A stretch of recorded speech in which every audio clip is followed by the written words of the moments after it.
विद्यार्थी मित्रहो, आज आपण गणित भाग 2 मधील प्रकरण 3 वर्तुळ अभ्यासणार आहोत। या प्रकरणामध्ये आपल्याला पुढील भाग अभ्यासायचा आहे। त्यातला पहिला घटक आहे 1, 2, 3 बिंदूतून जाणारी वर्तुळे। एका बिंदूतून जाणारी वर्तुळे, 2 बिंदूतून जाणारी वर्तुळे आणि 3 बिंदूतून जाणारी वर्तुळे। दुसरा घटक आपण अभ्यासणार आहे स्पर्श वर्तुळे। तिसरा आंतरलिखित कोन व आंतरखंडित कंस। चौथा आहे तो स्पर्शिका छेदिका कोनाचे प्रमेय। नंतर वृत्तछेदिका व स्पर्शिका, वर्तुळ, कंस, चक्रीय चौकोन। तर या घटकांचा आपण इथे अभ्यास करणार आहे। यामध्ये शेवटचा जो घटक आहे जीवांच्या छेदनाचे प्रमेय ते अभ्यासलेला आहे। ते तुमच्या अभ्यासक्रमातून यावर्षी वगळलेला आहे। तर सेमीसाठी पण आपण म्हणणार आहे, आपल्याला सांगता येईल circles are passing through 1 point, 2 point and 3 points. Then next tangent circles. Then next inscribed angle and intercepted arc. Then next tangent and secant theorem. Then secant and tangent. Then next cyclic quadrilateral and arc of the circle. मग याच्यामध्ये आपण पहिला घटक या ठिकाणी अभ्यासणार आहे। थोडासा आपण हा जो भाग आहे तो 9वीला अभ्यासलाय। परत एकदा आपण याच्यावर थोडा आढावा घेणार आहे। पण तत्पूर्वी आपल्याला वर्तुळ हे प्रकरण शिकत असताना वर्तुळ म्हणजे काय, वर्तुळाची त्रिज्या कशाला म्हणतात, वर्तुळाचा केंद्रबिंदू, वर्तुळाची त्रिज्या, नंतर वर्तुळाची जीवा, वर्तुळाचा व्यास, ह्या बाबी माहित असणं फार गरजेचं आहे। About circle, we know that definition of circle, what is meant by center of the circle, what is meant by radius of the circle, chord of the circle, then diameter of the circle. All things are first clear, all things, then we are study on the next part of the circle. In this chapter, first part is congruent circle, then concentric circle, then intersecting circles. These types of circles we were studied in last year in 9th standard. पहा, या ठिकाणी जो आपण घटक अभ्यासतोय तो एकरूप वर्तुळे, समकेंद्री वर्तुळे आणि छेदणारी वर्तुळे हा जो घटक आहे तो आपण 9वी मध्ये अभ्यासलेला आहे। परत एकदा आपण याची थोडीशी रिव्हिजन घेऊ आणि आपण पुढे जाऊ। पहिला आहे एकरूप वर्तुळे। मी इथं आकृत्या काढलेत पहा। तुम्हाला या दोन्ही वर्तुळाचं जर तुम्ही निरीक्षण केलं आणि इथं मी काढलेले जो रेषाखंड आहे इथला दोन्ही वर्तुळाचा त्याचंही निरीक्षण करा आणि मग तुम्ही याच्यावरनं ठरवू शकता की यांना एकरूप वर्तुळ का म्हणायचं। तर काय नक्की कारण असेल यांना एकरूप वर्तुळ म्हणायचं, तर पहा इथली जी त्रिज्या आहे आणि इथं काढलेली त्रिज्या, मी दोन्ही त्रिज्यांना सारखी खूण केलेली आहे आणि म्हणून आपण याला म्हणणार आहे एकरूप वर्तुळे। मग एकरूप वर्तुळे कशाला म्हणायचं, तर ज्या वर्तुळांच्या त्रिज्या सारख्या असतात त्या वर्तुळांना एकरूप वर्तुळे म्हणतात, किंवा एकरूप त्रिज्या असणाऱ्या वर्तुळांना एकरूप वर्तुळे म्हणतात। First semi congruent circles. Circles having congruent radius, then these circles are called congruent circles. If radius of circles are congruent, then circles are congruent.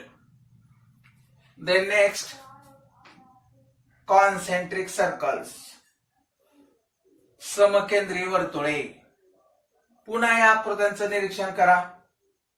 तुम्हाला या ठिकाणी पाहायला मिळेल की हा जो केंद्रबिंदू आहे तो दोन्ही वर्तुळाचा सामायिक केंद्रबिंदू आहे आणि जर त्रिज्या पाहिल्या तर तुम्हाला वेगळ्या वेगळ्या पाहायला मिळतील। पहा, समजा मी आतल्या वर्तुळाची त्रिज्या जर काढली तर मला इथून इथपर्यंत मिळेल आणि मी मोठ्या वर्तुळाची जर त्रिज्या काढली तर मला केंद्रापासून इथपर्यंत मिळेल। म्हणजे ह्या दोन्ही वर्तुळामध्ये नक्की काय आहे? तुम्ही जर निरीक्षण केलं तर तुमच्या लक्षात येईल की ह्या दोन्ही वर्तुळांचा केंद्रबिंदू सामायिक आहे आणि त्रिज्या मात्र वेगवेगळ्या आहेत. In this figure centre is common of both two circle but their radii are different. Therefore those two circles are called concentric circles. जेव्हा दोन वर्तुळांना एक सामायिक केंद्रबिंदू असतो आणि ज्यांच्या त्रिज्या वेगळ्या वेगळ्या असतात तेव्हा त्या वर्तुळांना समकेंद्री किंवा एक केंद्री वर्तुळे म्हणतात. If circles having one centre but their radii are different, then those two circles or the given circles are called concentric circles. मग समकेंद्री वर्तुळे म्हणजे काय नक्की समजलं का? तर पहा, इथं वर्तुळे तुम्ही किती काढू शकता, फक्त त्या सर्व वर्तुळांचा केंद्रबिंदू एकच असला पाहिजे आणि त्रिज्या मात्र वेगळ्या वेगळ्या असल्या पाहिजेत. तिसऱ्या आकृतीकडे जाऊ आपण, छेदणारी वर्तुळे. पहा आकृत्या, दोन्ही वर्तुळाचे केंद्रबिंदू इथे मी दाखवलेले आहेत. दोन्ही वर्तुळ काढलेले आहेत, ते एकमेकांना छेदतात. किती बिंदू मध्ये छेदतात? मी त्यांना नावही दिलेले आहेत. तर इथं ए बिंदू मध्ये वर्तुळ छेदले, दोन्ही वर्तुळे छेदलेत आणि इथं बी बिंदू मध्ये दोन्ही वर्तुळे छेदलेत. याच्यापेक्षा अजून आपल्याला छेदन बिंदू दाखवता येतील का? बघा, विचार करा. नाही दाखवता येणार. आणि मग जर दोन वर्तुळे एकमेकांना दोन भिन्न बिंदू मध्ये छेदत असतील तर त्या वर्तुळांना छेदणारे वर्तुळे म्हणतात. If two circles intersect each other in two different points, then two circles are called intersecting circles. तर पहा, हे तिन्ही घटक तुमच्या लक्षात आलेले असतील. आपण 9वीला हे अभ्यासलेले आहेत. तर पहा, हे परत एकदा या वर्तुळांना काय म्हणायचं, यांना काय म्हणायचं आणि त्याही आकृतीला काय म्हणायचं तुमच्या लक्षात आलेलं असेल. पुढे जाऊ आपण. पुढचा घटक आहे तो ऍक्टिव्हिटी स्वरूपात आहे. कृती दिलेली आहे तुम्हाला. पहा, मी आकृती काढतो त्याची.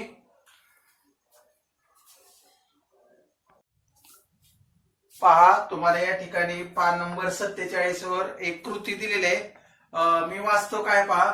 सोबतच्या आकृतीत सी केंद्र असलेल्या वर्तुळाची रेख डी ही जीवा आहे. रेख सीएफ लंब जीवा डी. जर वर्तुळाचा व्यास 20 सेमी आणि डी 16 सेमी असेल तर सीएफ किती? हा प्रश्न सोडवण्यासाठी उपयोगी पडणारी प्रमेय आणि गुणधर्म आठवून लिहा. तर ती या ठिकाणी तरी एक आकडा दिलेला आहे, वर्तुळ केंद्रातून जीवेवर काढलेला लंब, आणि पुढे दुसरा तिसरा आकडा काही दिलेला नाही आणि म्हटलंय हे गुणधर्म वापरून प्रश्न सोडवा. तर पहा, ही ऍक्टिव्हिटी तुम्ही 9वीला अभ्यासलेला आहे, त्यावरून तुम्हाला हे सहज भरता येईल. काय दिले पहा या आकृतीमध्ये. तर एक वर्तुळ दिले, त्याचा केंद्रबिंदू सी आहे. डी ही त्या वर्तुळाची जीवा आहे. हा सीएफ केंद्रातून जीवा डी वर लंब आहे आणि मग व्यास 20 आहे, डी 16 आहे. तर सीएफ काढा.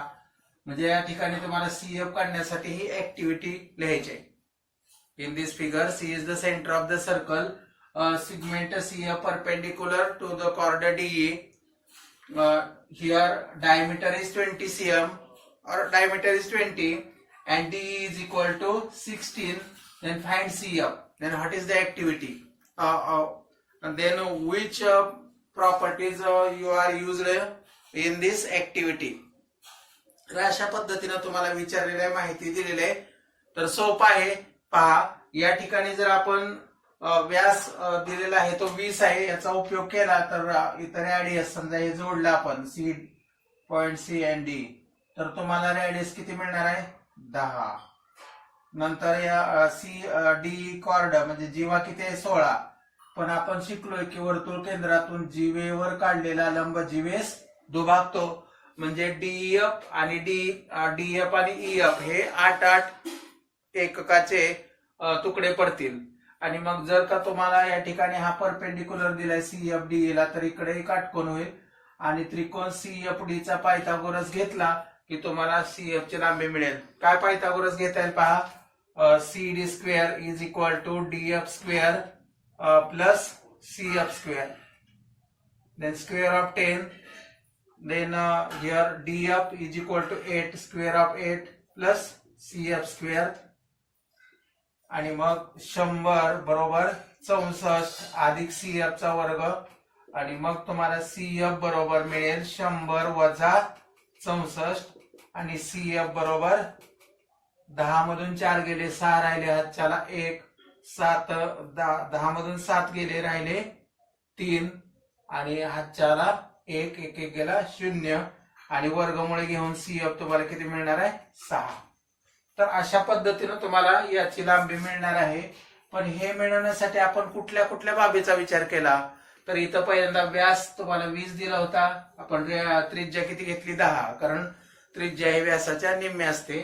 नंतर जीवेची लांबी 16 दिलेली होती पण आपण या ठिकाणी DF आणि FE हे 8 8 का घेतले तर आपण शिकलोय वर्तुळ केंद्रातून जीवेवर काढलेले लंब जीवेस दुभागतो. A perpendicular drawn through the center to the chord of the circle is bisect the chord. म्हणजे या ठिकाणी हा 8 मिळणार आहे. आणि मग जर का तुम्ही CFD चा पायथागोरस घेतला तर तुम्हाला ही लांबी किती मिळून जाईल 6 मिळून जाईल. तर लांबी कशी काढली याचा उपयोग करायचा आहे. नंतर इथला कोण किती मापास झाला ते लिहायचं आहे आणि वर्तुळ केंद्रातून जीवेवर काढलेले लंब जीवेस दुभागतो या सगळ्या बाबी त्या ऍक्टिव्हिटी मध्ये येणार आहेत. तुम्ही त्या लिहू शकता. तुम्ही ते लिहायचे आहेत. आपण पुढच्या कृतीकडे जाऊ. ठीक आहे आपण दुसऱ्या ऍक्टिव्हिटी कडे जाऊ. तर या उदाहरणामध्ये तुम्हाला काय दिलंय बघा ऍक्टिव्हिटी मध्ये हा जो QR आहे ती जीव आहे त्याची लांबी दिली 24. नंतर OP आहे केंद्रापासून इथपर्यंत अंतर ते 10 आहे आणि याशिवाय P हा QR चा मध्यबिंदू दिलेला आहे. यावरून आपल्याला या ठिकाणी वर्तुळाची त्रिज्या OQ किंवा OR काढा म्हटलेला आहे. In this figure O is the centre of the circle, segment QR is the chord of the circle, point P is the mid point of QR and also OP is equal to 10, then QR is equal to 24, then find the radius of this circle. मग तुम्हाला त्रिज्या काढण्यासाठी कोणकोणती या ठिकाणी properties किंवा theorems वापरण्यात येणार आहेत तेही लिहायचे. तर आपण पहिल्यांदा विचार करू की इथं हा मध्यबिंदू आहे आणि मग वर्तुळाचा केंद्र आणि जीवेचा मध्य यांना जोडणारा रेषाखंड जीवेस लंब असतो. म्हणजे या ठिकाणी हा लंब मिळेल OP लंब QR मिळेल आणि मग हे जोडून टाकलं तर तुम्हाला OP इथं दिलेला आहे 10. नंतर QR आता केंद्रातून जीव इथं तर तुम्हाला दिलेलंच आहे. P हा मध्यबिंदू आहे. मध्यबिंदू असल्यामुळं एकूण लांबी 24 आहे म्हणजे किती मिळेल 12. ही पण किती मिळेल 12. आणि मग पायथागोरसच्या प्रमेयानुसार तुम्हाला OQ मिळून जाईल. इथला काय मिळेल OQ पहा OQ square is equal to OP square plus QP square is equal to OP 10 square of 10 plus square of 12 100 plus 144 4 plus 0 4 4 plus 0 4 1 plus 1 2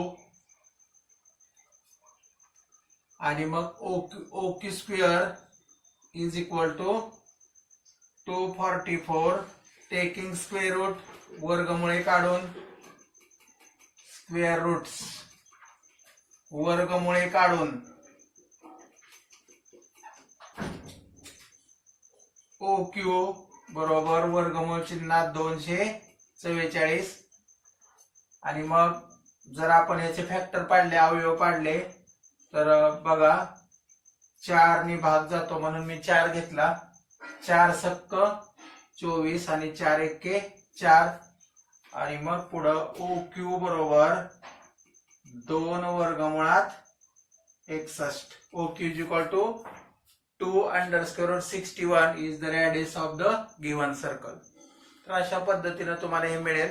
पण इथं आपण कोणकोणते गुणधर्म वापरले तर बघा वर्तुळाचा केंद्र आणि जीवेचा मध्य यांना जोडणारा रेषाखंड जीवेस लंब असतो. हे प्रमेय आपण इथं वापरले त्यामुळे इथं काटकोन मिळालेला आहे. Centre of the circle and mid point of the chord is perpendicular to the chord. हे थेरम इथं वापरले आपण. नंतर P मध्यबिंदू दिल्यामुळं 24 एकूण लांबी आहे त्यामुळं QP आणि PR प्रत्येकी किती मिळेल 12. आणि ओपी तुम्हाला दिलेलंच आहे 10. आणि मग जर तुम्ही काटकोन त्रिकोण ओपीक्यूचा पायथागोरस घेतला तर तुम्हाला ओक्यू मिळून जाईल. तर अशा पद्धतीने तुम्हाला ही त्रिज्या मिळेल. आणि तिथं आपण कोणता गुणधर्म किंवा कोणचं प्रमेय वापरलंय तर वर्तुळाचा केंद्र आणि जीवेचा मध्य यांना जोडणारा रेषाखंड जीवेस लंब असतो. Centre of the circle and mid point of the chord is perpendicular to the chord. आणि मग पुढे पायथागोरस घेतलाय आपण. तर जी थेरम आहे तो उपयोगी पडली ते लिहायचं आहे आणि त्रिज्या काढून दाखवायची. येईल तुम्हाला हे. पुढे तिसरी ऍक्टिव्हिटी तुम्ही स्वतः करायचे. आपण त्याच्या पुढे जाऊ.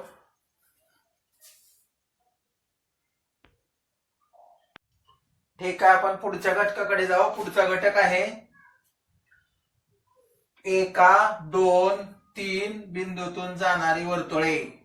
Circles passing through 1, 2, 3 points. म्हणजे इथं आपल्याला घटक अभ्यासायचा आहे की समजा तुम्हाला एक बिंदू दिला तर त्या बिंदूतून जाणारी किती वर्तुळे काढता येतील. तर आपण एक एक घटक अभ्यासू. If we taken only one point, then how many circles passing through the given point. बघू आपण इथं. see here carefully.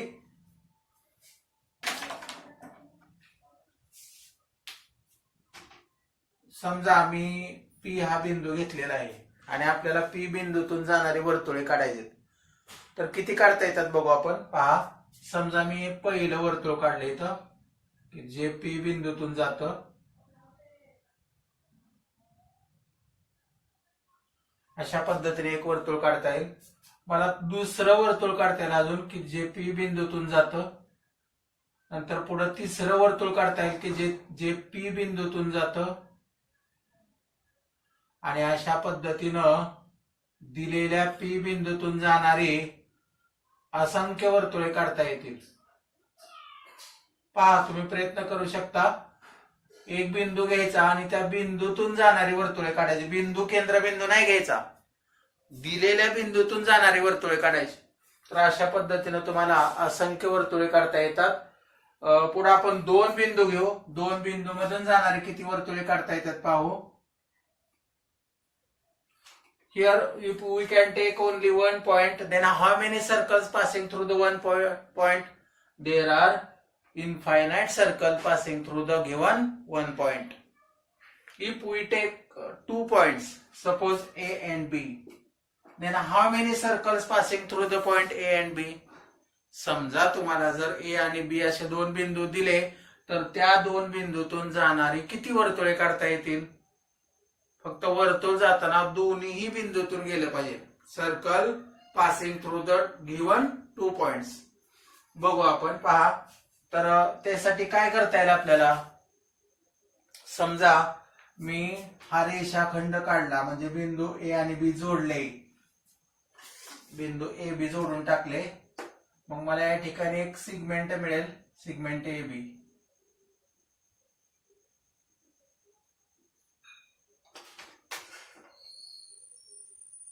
Segment A B. आणि याचा जर मी लंब दुभाजक काढला, परपेंडिक्युलर बायसेक्टर.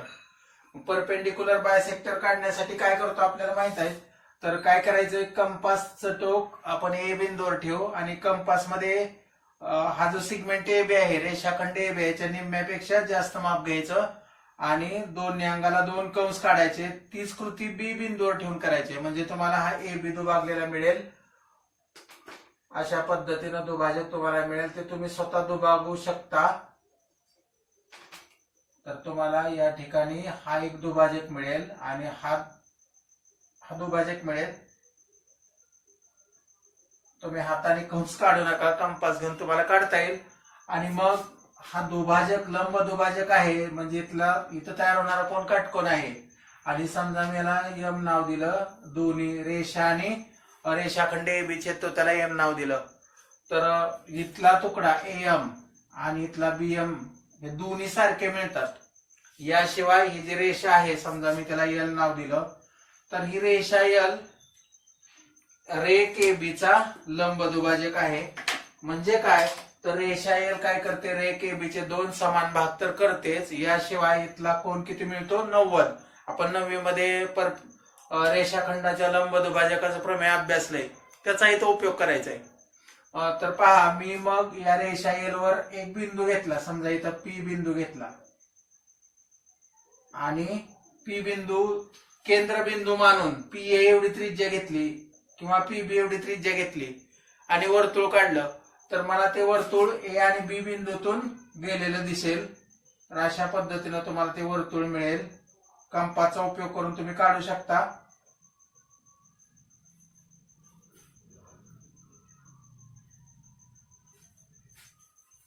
या पद्धतीनं तुम्हाला वर्तुळ मिळेल. अर्थात हे वर्तुळ मी हाताने काढले, तुम्हाला ते का वर्तुळासारखं वाटणार नाही, पण तुमच्या लक्षात येईल की हे वर्तुळ ए आणि बी बिंदूतून जातं. आता तुम्ही काय करा, केंद्रबिंदू बदलत जा. समजा तुम्ही इथं अजून आर बिंदू घेतला आणि आर ए किंवा आर बी एवढी त्रिज्या घेतली आणि वर्तुळ काढलं, तर तुम्हाला पुन्हा ए आणि बी बिंदूतून जाणारं दुसरं वर्तुळ मिळेल की ज्याचा केंद्रबिंदू आर असेल. अशा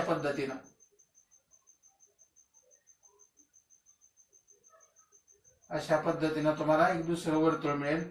तसे तुम्ही वेगवेगळे बिंदू या लंबदुभाजक रेषेवर घेऊ शकता आणि ते केंद्रबिंदू माना आणि मग बरोबर इथं तुम्हाला ए इथं घेतलेल्या बिंदूपासून ए किंवा बी एवढी त्रिज्या घ्या आणि मग तुम्ही वर्तुळ काढू शकता. तर तुम्हाला अशा पद्धतीनं या ठिकाणी जर तुम्ही कंपासचा उपयोग केला तर तुम्हाला ए आणि बी बिंदूतून जाणारे असंख्य वर्तुळे काढता येतील. आणि म्हणून याचं उत्तर आपल्याला मिळाले की जर तुम्हाला 2 बिंदू दिले तर त्या 2 बिंदूतून जाणारे किती वर्तुळे काढता येतील? असंख्य वर्तुळे काढता येतील. If 2 points are given, then how many circles passing through the given 2 point? There are infinite circle passing through the given 2 points. आपण पुढे जाऊ तिसऱ्या घटकाकडे. समजा तुम्हाला या ठिकाणी 3 बिंदू दिले, पण 3 बिंदू एका रेषेत नाहीत, नैक रेषे दिले. कोणते 2 बिंदू एका रेषेत येतील, परंतु तिसरा बिंदू मी बाजूला घेतलेला आहे, म्हणजे 3 नैक रेषे बिंदू घेतलेत. 3 points are non collinear. आणि मग यातून जाणारे किती वर्तुळे काढता येतील? किती काढता येतील विचार करा. तर पहा, यातून जाणारं एक आणि एकच वर्तुळ काढता येतं. मग ते कसं काढता येईल? तर त्यासाठी काय करा, समजा हा ए बिंदू आहे, हा बी आणि हा सी.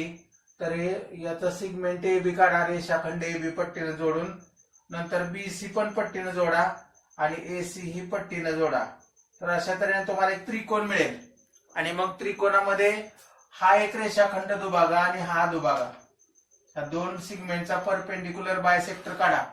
आणि मग परपेंडिक्युलर बायसेक्टर दोन्ही काढल्यानंतर ते जिथं छेदतात, समजा हा परपेंडिक्युलर बायसेक्टर मी काढला एक एल आणि इथं दुसरा एम काढलेला आहे. आणि मग इथं छेदन बिंदूला मी ओ नाव दिलं आणि कंपासचं टोक ओ वर ठेवून ओ ए किंवा ओ बी किंवा ओ सी एवढी त्रिज्या घेतली, तर मला या तिन्ही बिंदूतून जाणारं एक वर्तुळ मिळेल. अर्थात कंपासने तुम्हाला ते अचूक काढता येईल.